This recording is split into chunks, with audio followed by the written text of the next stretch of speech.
All right, I have the body of my Ramona pullover done. And if you follow the instructions, it's gonna ask you to go ahead and start the sleeves.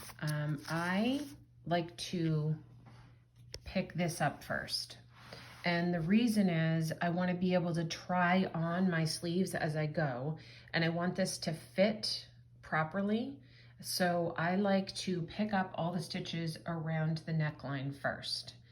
Another thing I like to do is make sure that my sleeves are on barber cords, which gives me the ability to try it on because I've got the long barber cords. They're just tied in a knot that you can easily undo, and this gives you the ability to try this on and make sure that your sleeves aren't too short. These are very easy to put on.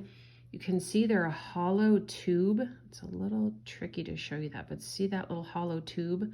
So that allows you to either use your knitting needle and it just suctions on to the end right here, or I put it on sometimes just a knitting needle and pull it through, or I'm sorry, a sewing needle and pull it through that way.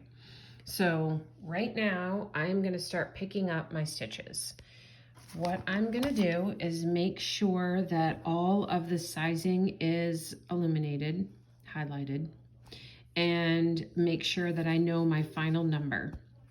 And I like to pick up and knit all the way around so that I don't get all the way around and realize I have a really big hole. So I will do a video showing you exactly how I pick up the stitches. And I like to use stitch markers.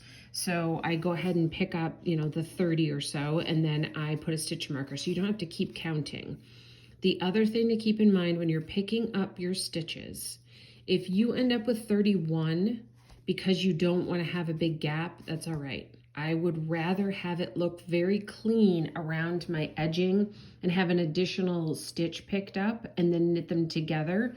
And then on my first round, make sure that whatever number you are here, you get to that number because you really want a nice clean edge. And sometimes this takes a few tries, so make sure that you are in a patient mood to start this process because you want it to look really polished. So it's more important to take the time to pick up the stitches properly and to decrease on that first round. So the next video will show you exactly how I am picking up these stitches. And if you need any information on the barber cords and how to do that, it's essentially the same as when you would run a piece of yarn through. I just like that this gives me more flexibility to try the sweater on without worrying about, the stitches coming off. So I will show you a next video and we'll get our collar and neck picked up.